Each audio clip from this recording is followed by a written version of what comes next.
أعوذ بالله من الشيطان الرجيم بسم الله الرحمن الرحيم الحمد لله الذي نزل الفرقان على عبده ليكون للعالمين نذيرا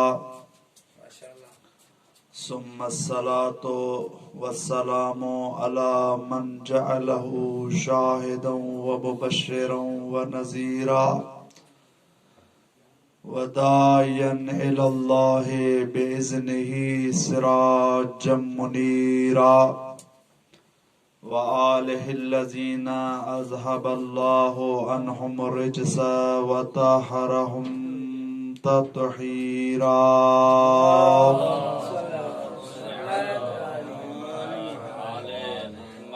ولعنة الله على أعدائهم أجمعين من يوم عداوتهم إلى يوم الحساب والجزاء أما بعد فقد قال سبحانه وتعالى في كتابه المجيد بسم الله الرحمن الرحيم إنا أعطيناك الكوثر رب اشرح لي صدري ويسر لي أمري واحلل عقدة من لساني يفقه قولي صلوات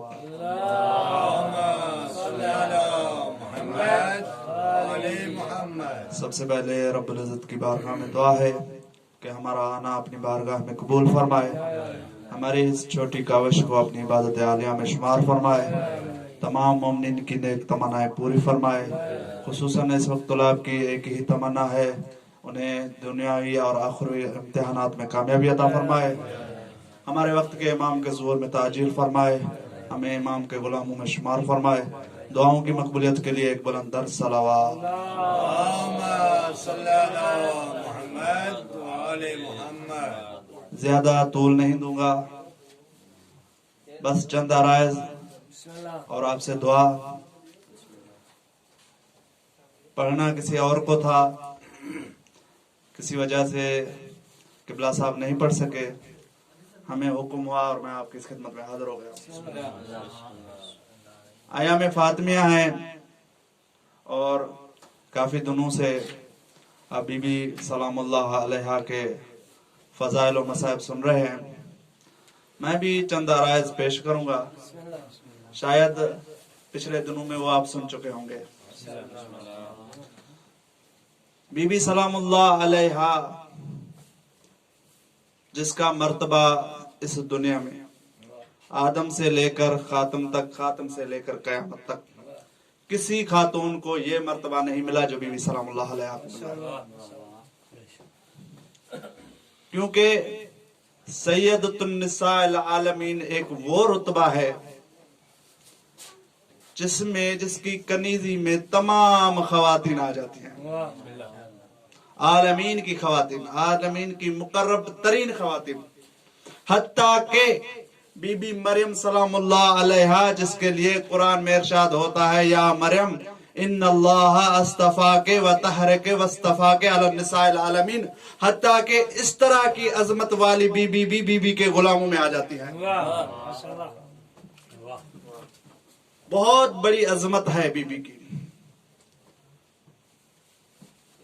اکثر اوقات ہوتا یہ ہے کہ بی بی زہرا سلام اللہ علیہا اور بی بی مریم کے درمیان تقابل کیا جاتا ہے،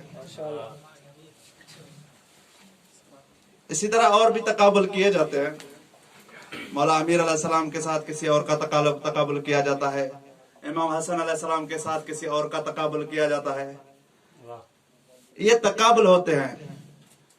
اور اس وقت کیونکہ بی بی کی بات ہو رہی ہے، میں اپنے عقیدے کا ایک جملہ کہہ رہا ہوں کہ جائز نہیں ہے کہ بی بی کا تقابل بی بی مریم سے کیا جائے، کیونکہ آقاؤں کا تقابل غلاموں سے ہو ہی نہیں سکتا۔ اسی طرح کا ایک تقابل کسی بادشاہ کے دربار میں ہوا، توجہ ہے؟ بادشاہ کے دربار میں بادشاہ کے ٹکڑوں پہ پلنے والے اس کے دسترخوان کے جھوٹے برتن چاٹنے والے مولوی انہوں سے بادشاہ پوچھ رہا ہے کہ میرا سوال یہ ہے کہ مریم افضل ہے یا فاطمہ افضل ہے؟ وہ ڈائریکٹ انہوں نے بھی جواب نہیں دیا. ایک مرتبہ اچھا ڈائریکٹ جواب کیوں نہیں دیا؟ ان کو پتا تھا کہ بادشاہ سننا چاہتا ہے کہ مریم افضل ہے. ہر انسان میں ضمیر ہوتا ہے, سویا بھی ہوتا ہے لیکن کام کا ہوتا ہے. ان کو ضمیر نے جھنجھوڑا کہ خبردار کہ مریم کو افضل کہا, لیکن پھر دسترخوان نظر آئے. اسی پریشانی میں انہوں نے بادشاہ سے کہا کہ ہمیں ایک دن کی مہلت چاہیے. مہلت کے بعد بالآخر ان کے اوپر دسترخوان کی عظمت کا غلبہ بھاری آ گیا. دوسرے دن آئے بادشاہ سلامت, ہم نے سوچ دیا ہے, سوچ سمجھ کر جواب دے رہے ہیں, ہمیں اپنا دسترخوان پیارا ہے لہذا مریم افضل ہے. بادشاہ نے کہا دلیل؟ کہا کہ دلیل یہ ہے کہ جناب مریم کی طہارت کی گواہی قرآن میں ہے. نعوذ باللہ, فاطمہ کی طہارت کی گواہی قرآن میں نہیں ہے. دوسری دلیل, بی بی مریم کے لیے ایک سورت نازل ہوئی ہے قرآن میں, اور جناب سیدہ کے لیے کوئی سورت قرآن میں نازل نہیں ہوئی. میں مختصر بیان کر رہا ہوں. اچھا تو آپ کے نظریے میں بی بی مریم افضل ہے. وہاں پر ایک شخص اٹھ کے کھڑا ہو گیا. ایک چیز مجھے شیعہ نے علی میں متفق نظر آتی ہے, وہ کسی طاقت سے ڈرتے نہیں ہیں. آج کے شیعہ سے لے کر علامہ حلی تک, علامہ حلی سے لے کر میسم تک, میسم سے لے کر ابو ذر تک, ایک ہی چیز شیعوں میں کامن پائی جاتی ہے, ایک ہی چیز پر شیعہ متفق ہے کہ وہ کسی بھی طاقت سے ڈرتے نہیں. اور یہ انڈر ہو کے کھڑا ہو گیا. اچھا ڈرنے کی بات آئی ہے, میں ایک تھوڑا سا آگے تو آپ کو پیچھے لے کے جا رہا ہوں کہ وقت کے بادشاہ کے سامنے بیت المال کا کچھ مال پڑا ہوا ہے. ابو ذر آیا, اور ابو ذر کو حق گوئی کی سزا جو دی گئی ہے شاید کسی اور کو دی گئی ہو. جب مدینے میں ابو ذر نے حق گوئی شروع کی, حق کی بات کرتا تھا, تو بادشاہ نے سوچا کہ مدینے میں اگر ابو ذر کو کوئی سزا دی جائے تو یہاں صحابہ میں ہنگامہ ہو جائے گا. اس نے کہا کہ ہمارا ایک آدمی ہے شام میں, ادھر بھیج دیا.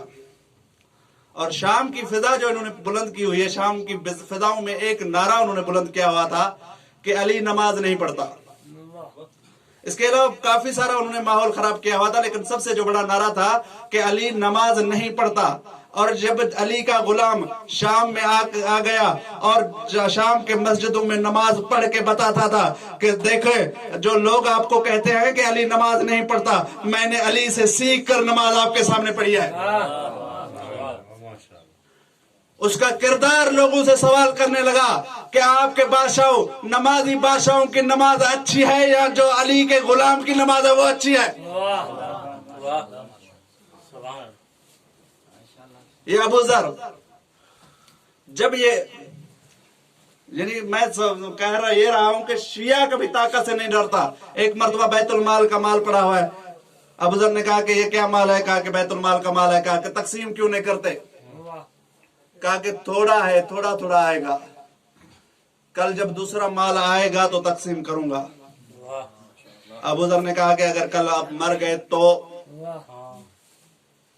یہ ایک جملہ تھا اس کو. کہا کہ میں کیسے مروں گا, میں ٹھیک ٹھاک ہوں. کہا کہ مجھے گارنٹی دے دو کل تک اگر آپ زندہ رہو تو میں آپ کو اجازت دیتا ہوں کہ آپ تقسیم نہ کریں, کل تقسیم کرنا. اس نے کہا کہ زندگی کا کوئی بھروسہ نہیں. ابو ذر نے کہا کہ جتنا مال ہے تقسیم کرو. اسی وجہ سے انہوں نے ابو ذر کو رمضہ کی طرف دربدر کر دیا, اب مدینے سے نکال دیا. یہ ابو ذر کو اسی طرح یہ شخص جب اٹھ کے کھڑا ہو گیا, اس کی زبان نہیں تھی, میسم کی زبان تھی, اس کی زبان نہیں تھی, ابو ذر کی زبان تھی. اس نے کہا کہ اے مولویو, اے بادشاہ کے دسترخوان پر پلنے والے, تم غلط جواب کیوں دے رہے ہو؟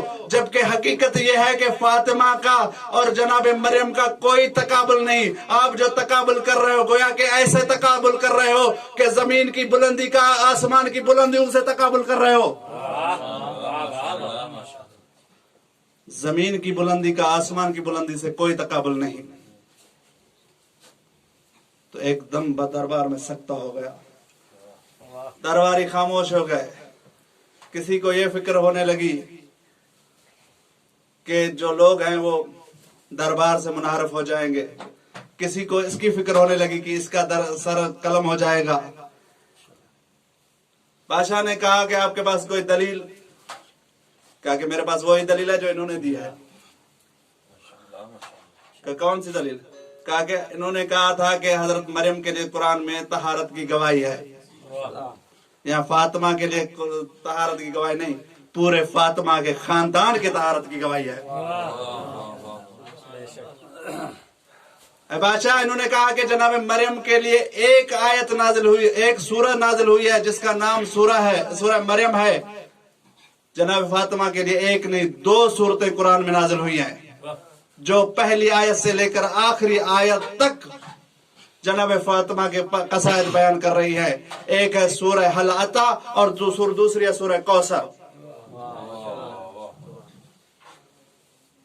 یہ جناب سیدہ فاطمہ الزہرا سلام اللہ علیہا کی عظمت ہے. بعض لوگ یہ بھی کہتے ہیں کہ مریم افضل اس لیے ہے کہ دنیا میں مریم کا کوئی کفو نہ تھا. فاطمہ کے لیے مشہور حدیث ہے، اگر فاطمہ اگر علی نہ ہوتا تو تیرا دنیا میں کوئی کفو نہ ہوتا. انہوں نے کہا علی کتنا بھی بڑا افضل ہے لیکن فاطمہ کے لیے کفو ہے، لیکن مریم کے لیے کوئی کفو نہیں تھا. اسی لیے اللہ نے مریم کو بغیر شوہر کے بیٹا دیا. جبکہ تاریخ میں دیکھے تو مریم کی شادی نہ ہونا کفو کی عدم موجودگی کی وجہ نہیں ہے. جناب مریم کا اپنا کزن حضرت یحییٰ، اللہ کا وہ نبی جو قیامت کی ایک ایک بات سن کر 3 دن تک روتا رہا، جس کو خشیت اللہ کا لقب ملا ہے، حضرت یحییٰ موجود تھا. کزن ہے، کفو موجود ہے. نبی سے بڑا کوئی کفو ہو سکتا ہے؟ جناب مریم کا کفو موجود تھا، پھر شادی کیوں نہیں ہوئی؟ اب اس تاریخ خاموش ہیں. ایک بزرگ کا جملہ دے کر آپ کے اذان تک پہنچانا چاہتا ہوں کہ خدا نے جب مریم حضرت ابراہیم کو خلق کیا تو نبوت کا سلسلہ 2 حصوں میں بانٹ دیا. ایک طرف نبوت کا لا تعداد عدم نہ ختم ہونے والا سلسلہ حضرت اسحاق کی اولاد کا پورا سلسلہ، اور دوسری طرف حضرت اسماعیل سے ایک نبی، اس کے بعد کافی فاصلے کے بعد حضرت محمد 2 نبی، یعنی 2 سلسلوں میں نبوت چلی. اب حضرت اسحاق کی اولاد میں کسی نبی کی زوجہ بطول ہوتی تو خدا کی انصاف کا تقاضا تھا کہ حضرت اسماعیل کی اولاد میں سے جو نبی تھا، ایک ہی نبی تھا، اس کی زوجہ بھی بطول ہوتی.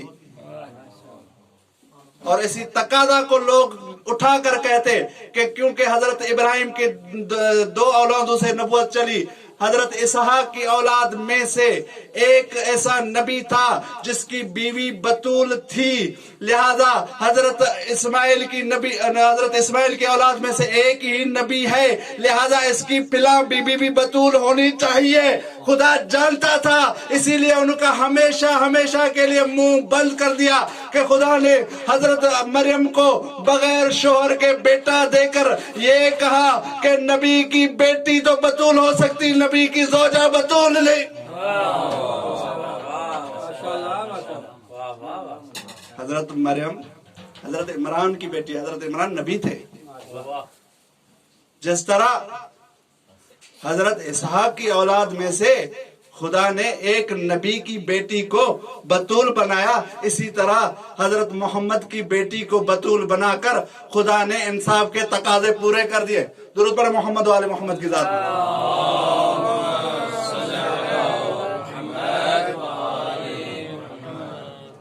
اچھا راضی بیٹھے ہیں تو ایک اور بات، میں ایک چھوٹا سا مقالہ پڑھ رہا تھا، اسی رسالے میں مقالہ پڑھ رہا تھا، تو انہوں نے سورہ کوثر لکھی اور اس میں پورے اقوال لکھے تھے کہ اس کے بارے میں کیا کیا قول ہے۔ اقوال لکھنے کے بعد کہا، اس مقالے لکھنے والے نے کہا کہ میں نہیں سمجھتا کہ سورہ کوثر جناب فاطمہ کی فضیلت ہے، اور آگے جو انہوں نے بات لکھی ہے جس کی وجہ سے میں یہ بات آپ کی دارو نقل کر رہا ہوں، کہا کہ سورہ کوثر میں انا آتیناک، اے نبی ہم نے تمہیں دی،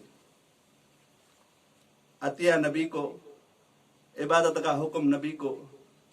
یہ کوثر یہ فاطمہ کی فضیلت میں نہیں ہے، بلکہ سورہ کوثر خاتم النبیین حضرت محمد صلی اللہ علیہ وآلہ وسلم کی فضیلت میں نازل ہوئی ہے کہ اے محمد ہم نے تمہیں ایک عظیم فضیلت دی ہے، وہ فضیلت یہ ہے کہ ہم نے تمہیں فاطمہ جیسی بیٹی عطا کی ہے۔ یہ فضیلت مصطفیٰ کی ہے کہ خدا نے اسے فاطمہ جیسی بیٹی دی جو کسی اور کو نہیں دی۔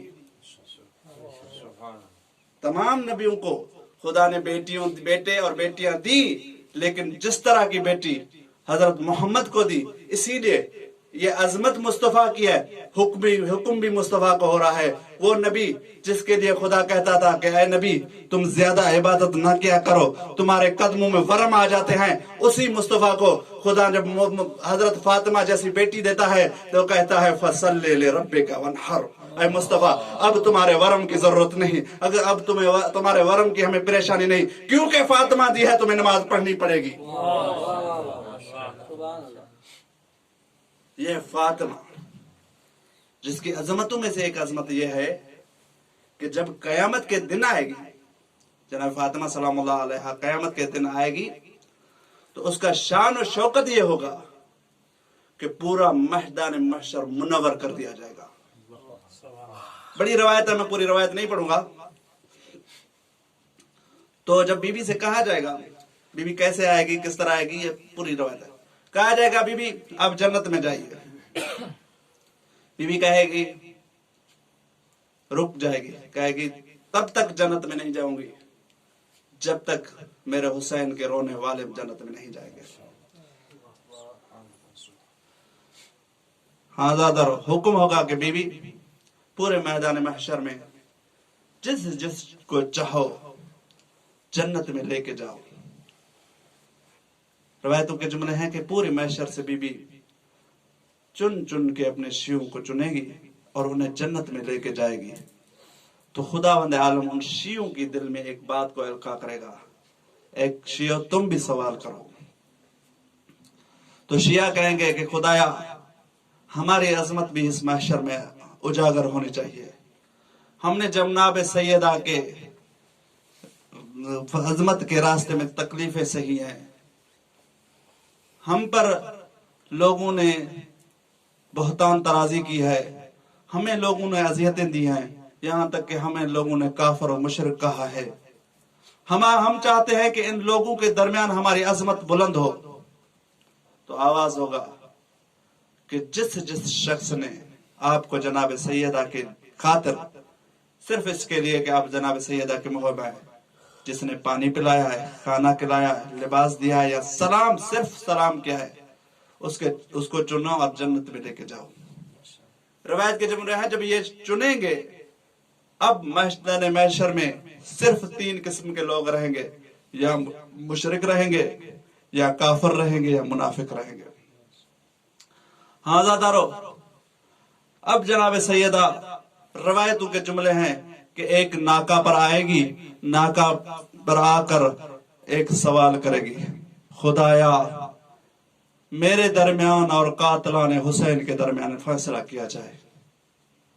ہاں زادارو روایتوں کے جملے ہیں جناب سیدہ خالی نہیں ہوں گے، ان کے ہاتھ میں ایک کرتا ہوگا جو حسین کا کرتا ہوگا جس پہ خون لگا ہوگا، ہاذا دارو، قیامت کے دن جناب سیدہ وہ کرتا محشر میں اٹھائے گی اور ایک بکا بلند کرے گی، واہ حسینا واہ ولدا۔ روایتوں کے جملے ہیں کہ محشر میں وہ جگہ نہیں ہوگی جہاں سے رونے کی آواز نہ آ رہی ہوگی، گویا کہ محشر کا مقام میدان مجلس برپا ہو چکی ہوگی۔ ہاذا دارو، کافی سارے شہید ہیں بی بی کی اولاد میں۔ سوال یہ ہوتا ہے کہ صرف حسین کا انصاف کیوں مانگ رہی ہے؟ گویا کہ جواب آئے گا کہ جس طرح حسین کو میں نے پالا ہے اور ظالموں نے اس طرح قتل کیا ہے کہ میرا حسین کئی دن کا پیاسا تھا، کوئی پانی پلانے والا نہیں تھا، میرے حسین کے تمام انصار و اصحاب کو شہید کر دیا گیا، کوئی لاشا اٹھانے میں مدد کرنے والا نہیں تھا۔ بی بی گویا کہ یہ کہے گی کہ جب میرا حسین کربلا میں حل من ناصر ینصرنی کی صدا بلند کر رہا تھا، یہ صدایں تو بلند ہو رہی تھی کہ حسین کو معروض کا کوئی نہیں رہا، لیکن حسین کی حمایت میں کٹنے والا کوئی نہیں تھا۔ اللہ لعنت اللہ علی القوم الظالمین، سیعلم الذین ظلموا ای منقلب ینقلبون۔ بار الہ تجھے واسطہ محمد و آل محمد کا، ہماری اس قلیل عبادت کو اپنی بارگاہ میں قبول فرما۔